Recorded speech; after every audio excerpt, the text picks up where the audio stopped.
Quick install video today on the wife's 2024 ZX4RR, putting on the TST frame sliders. Now you can get some from Amazon. We saw some on there, super cheap. Thought we'd order them in, check them out. Yeah, definitely don't want those. I'll show you those. And these TSTs, these are $175. Literally mount to the frame, extra support. I'll show you how they work.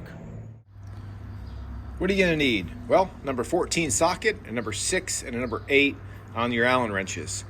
These are labeled so you can't really mess anything up. You have the right side and the left side. These are different sizes, obviously. They are not labeled, but they are self-explanatory. You've got a short insert on this side.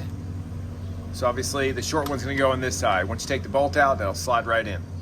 And of course, the other one on the other side. Now, if you want the part number, these are gonna be part number.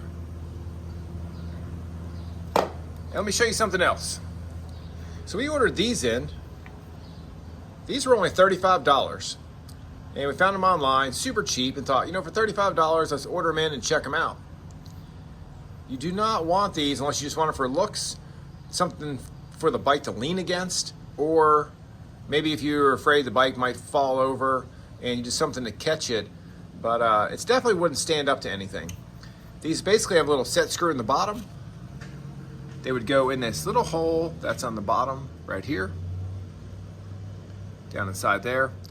That little set screw would come up and it would just plug in.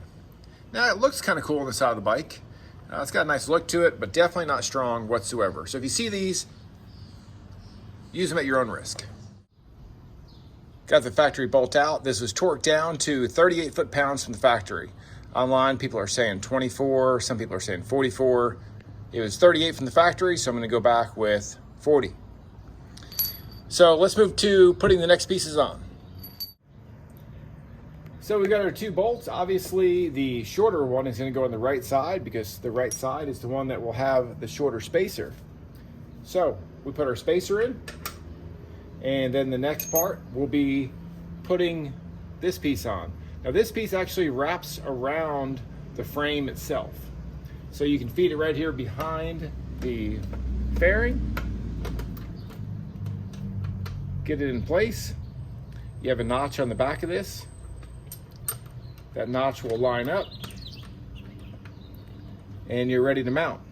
So as far as putting the new bolt in, again, this is the shorter one for the right side, and this will torque down to 40 foot-pounds.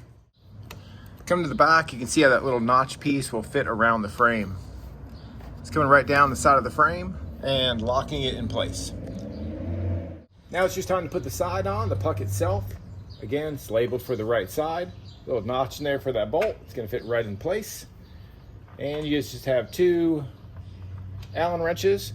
I do not know what the torque spec is on these, but you know, you just go in till it feels good.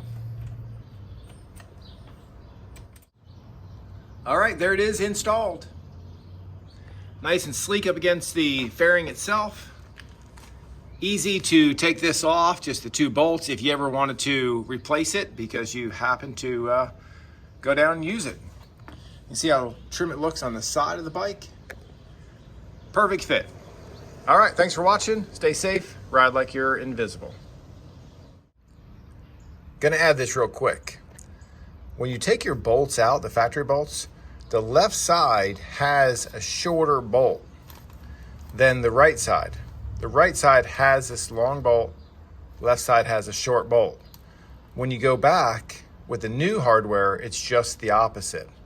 So your left side that has the short bolt will now get the long bolt that came in the new package. Finished product on the left side.